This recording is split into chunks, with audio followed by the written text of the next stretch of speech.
Good morning, students. Now we are going to solve one numerical that is based on the errors. Okay. In this numerical, we will find out the values of absolute error, percentage error, and relative error. Right. Uh, so by solving this numerical, you will be able to understand the errors in a better way. That how can we express the errors in terms of mathematics, right? So what is the question telling to us? Let us first see that. In an experiment, the length of an object is measured as कुछ values दी रखी है आपको, right?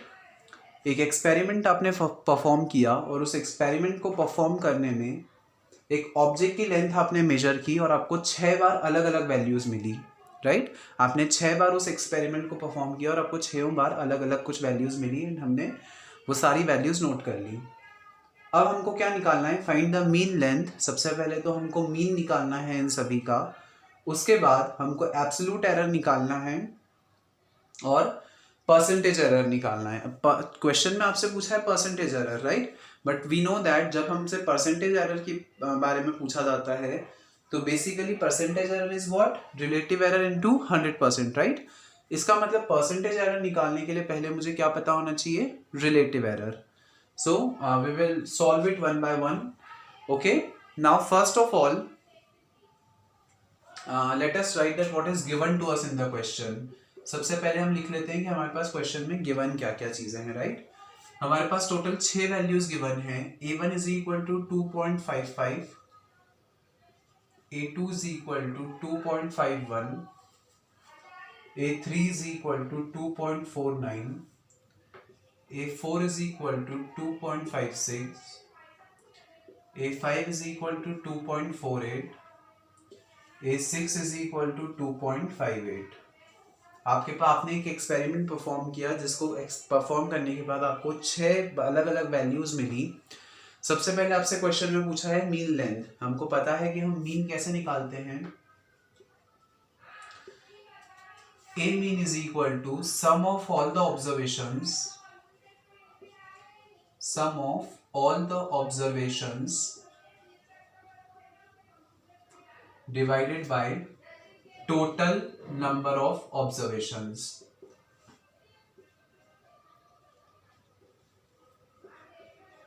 Total number of observations, right?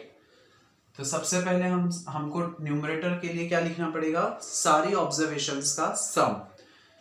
तो हम करते हैं सारी terms को हम लोग बेसिकली क्या कर देंगे? ऐड कर देंगे। तो वन बाय वन हम सारी टर्म्स यहाँ नोट कर लेते हैं।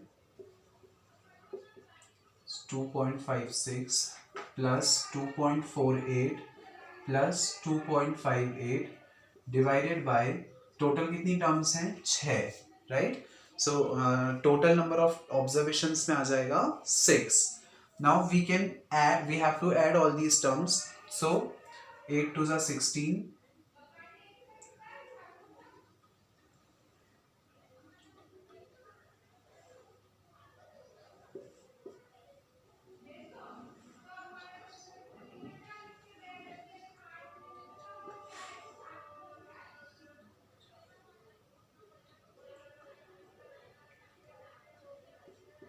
it is something 15.17 divided by 6, right? यहाँ मीटर लगा देंगे, unit also you have to mention, right? Now 6 2 12,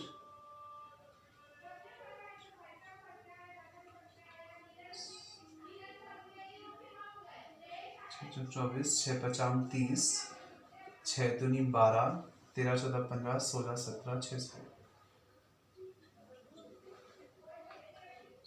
48।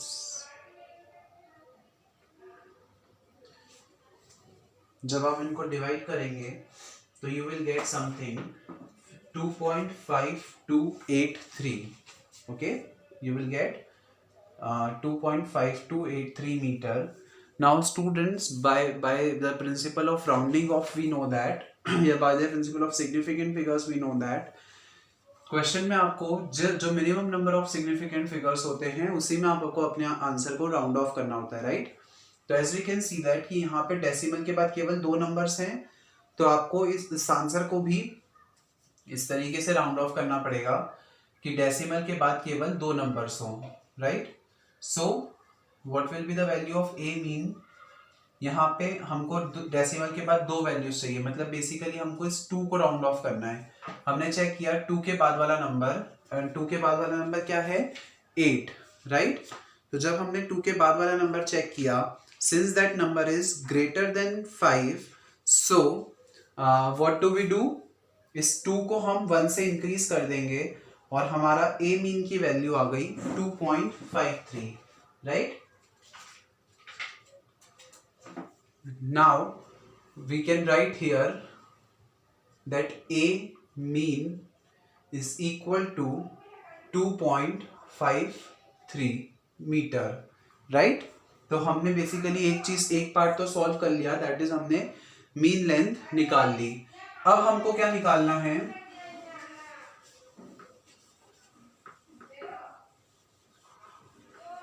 अब हमको निकालना है absolute error in each observation, right. हमको हर एक ऑब्जर्वेशन में एब्सोल्यूट एरर निकालना है। तो हम लोग निकालते हैं हर एक ऑब्जर्वेशन में कितना एरर है। Students, as I have told you in our first class, जब when we have started error, that error is always positive, right. Error को हम हमेशा पॉजिटिव कंसिडर करेंगे, it can not be considered as negative. That's why I have written this value in mode, right? हमको पता है कि mode में जो भी वैल्यू होती है वो हमेशा पॉजिटिव होती है, राइट। सो डेल ए कैसे निकालेंगे हम, A mean minus A1, right. So A mean की वैल्यू कितनी है आपके पास 2.53 minus 2.55, that is 0.02। Students, as I have just told you कि जो एरर होगी वो हमेशा कैसी होगी, पॉजिटिव, राइट। तो डेल A1 की वैल्यू हमारे पास आ गई 0.02। सिमिलरली डेल A2 की वैल्यू कितनी आ जाएगी 0.02 अगेन। डेल A3 की वैल्यू आ जाएगी 0.04। डेल A4 की वैल्यू आ जाएगी 0.03।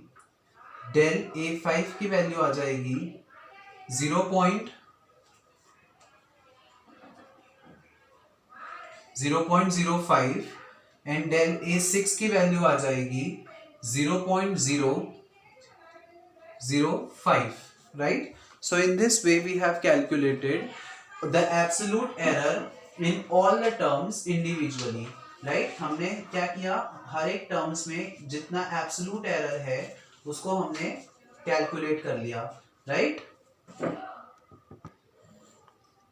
यहाँ पे सारी ऑब्जर्वेशंस में हम मीटर लगा देंगे। अब ये तो हो गई सारी ऑब्जर्वेशंस में इंडिविजुअल एब्सोल्यूट एरर, राइट। लेकिन अगर मुझे इन सबके लिए एक मीन एरर निकालनी हो तो मैं कैसे निकालूंगा, del A is equal to, हमको पता है मीन हम कैसे निकालते हैं, sum of all the observations divided by total number of observation, right? So we can write here the sum of all the observations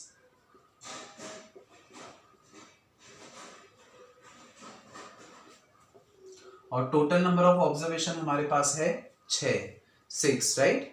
So we have to add all the terms, 5 दूनी 10, 11 12 13 14 15 16 17 18 19 20 21, 0.21 divided by 6, और जब आपने इसको divide किया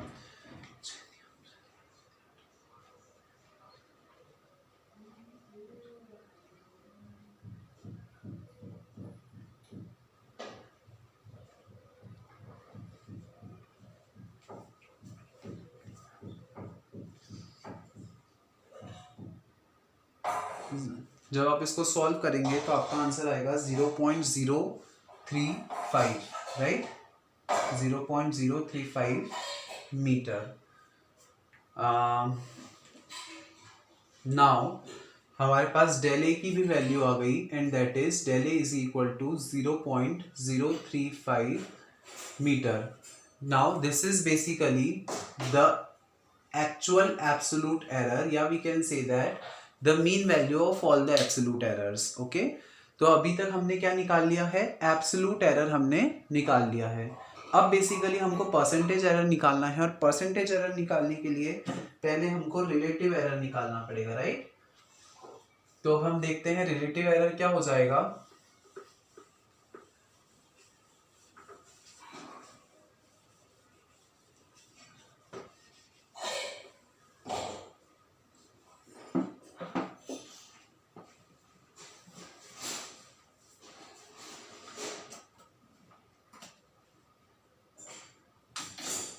जो हमारा relative error होगा that will be del A by A mean, that is 0.035 divided by 2.53.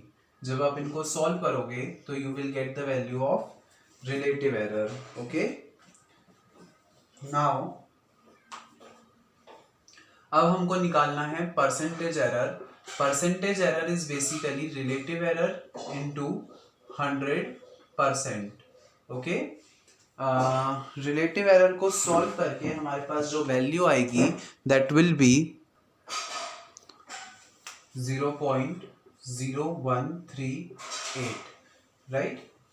अब हम अगर 0.0138 में 100% से मल्टीप्लाई कर दें, so basically what do we get, 1.38%. So this is the value of percentage error. Okay, so in this way we can find out the value of absolute error, relative error and percentage error. Okay students, in this way we can find out the value of all the errors that are given here. Now we will practice one more numerical that is based on this pattern. Okay,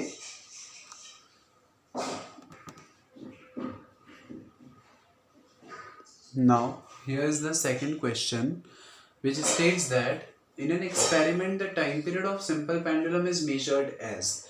आपने एक experiment किया जिसमें आपने simple pendulum का time period को major किया, right.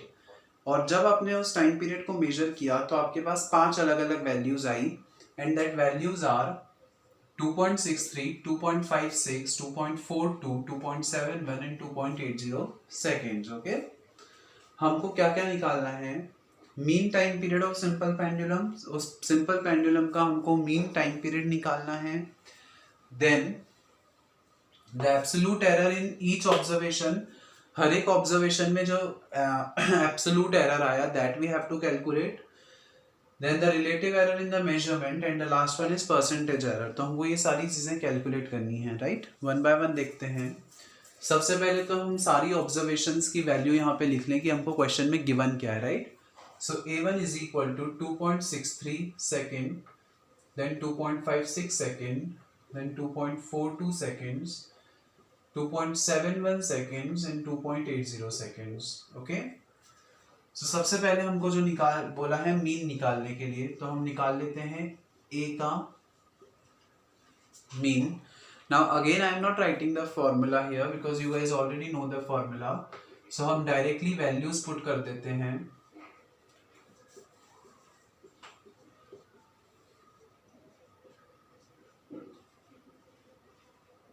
Upon में 5, right? Since we are having only 5 observations in this case, so we write 5 here, right? जितने हमारे पास number of observations होंगे वो हम denominator में लिखते हैं. Now 6, 7, 8, 9, 10, 11 और 1, 12, 8, 3, 16, 17, 18, 19, 20.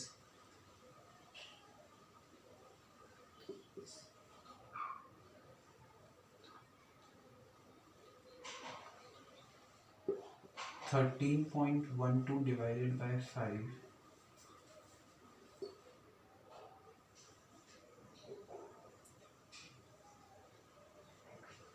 It is something equal to 2.624, right? 2.624 seconds, and we know that कि हमको इसको राउंड ऑफ करना पड़ेगा. तो जब हम इसको राउंड ऑफ करेंगे with in 2 digits, so what we get 2.62 seconds, right? Now this is the value of A mean. So we can note it here that A mean is equal to 2.62 seconds. Okay, हमने यहाँ पे इसको note कर लिया that A mean की value हमारे पास आई है 2.62 seconds. अब बेसिकली जब हमारे पास ए मीन की वैल्यू आ गई है तो हम एब्सोल्यूट एरर निकाल सकते हैं, राइट? तो एब्सोल्यूट एरर निकाल लेते हैं, that is del A1 is equal to, इसमें से A1 को माइनस करेंगे, इररिस्पेक्टिव ऑफ जो भी साइन आता है हमको उसको पॉजिटिव ही लेना पड़ेगा because the errors are always positive, right? So 2.63 में से 2.62 गए तो हमारे पास 0.01 बचा, that is positive. Del A2 हो गया, 2.56 गया तो कितना बचा? 0.06, राइट? नेक्स्ट डेल A3 4.2 गया तो हमारे पास कितना बचा?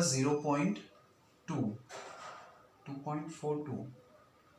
Okay, next is del A4 is equal to 2.71 में से 6.2 गया तो 2 3 4 5 6 0.09. Del A5 is equal to 80 में से 62 गया तो कितना बचा?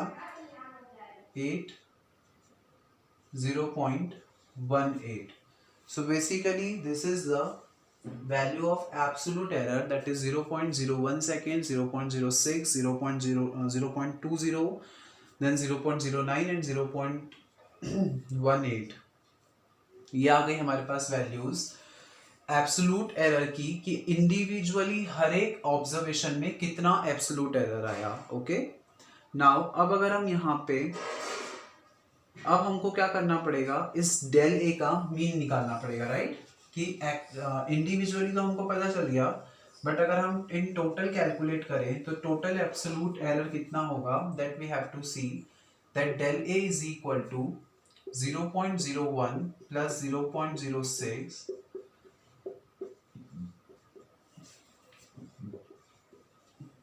Plus 0.18 divided by 5. Okay, so 8 17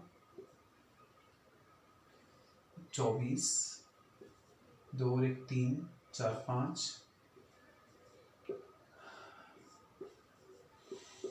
0.108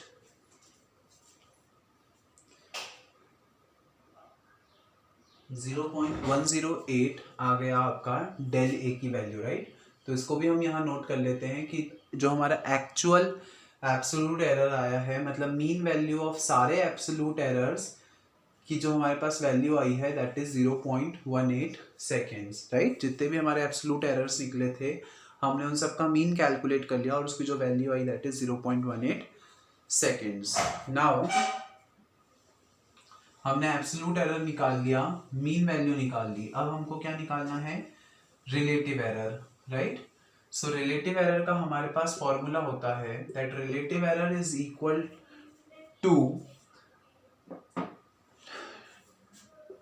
del A mean upon में डेल ए, राइट? हमारे पास क्या फॉर्मूला है? That is del A mean upon में A mean, right?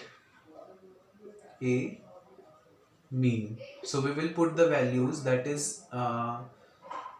या इसको हमारे अकॉर्डिंग हम इसको ऐसा लिख सकते हैं that del A is upon में A mean, right? तो यहाँ पे हमने वैल्यूज पुट कर दी 0.108 seconds divided by A mean की वैल्यू है हमारे पास 2.62 सेकेंड्स, राइट? जब आप इसको सॉल्व करोगे so you will get the answer 0.041. You will get the answer as 0.041 seconds. Okay, 041 seconds. This will be the answer of relative error. अब basically हमको एक और चीज निकालनी थी दैट इज परसेंटेज एरर. तो जो परसेंटेज एरर होगा that is nothing but relative error into 100%। Relative error कितना 0.041 इंटू 100%। जब हमने इसमें 100 से मल्टीप्लाई किया तो इट विल बिकम 4.1, राइट। ये जो डेसिमल है वो 2 प्लेसेस आगे चला जाएगा, तो 4.1%, this is the value of percentage error. तो in this way we have calculated percentage error, relative error, absolute error, and the mean of all the observations, right? So I hope it is clear to all of you that how can we express the errors in terms of mathematics or physics, right? That's all for today's session, students. The further topics we will study in the next lectures. Thank you.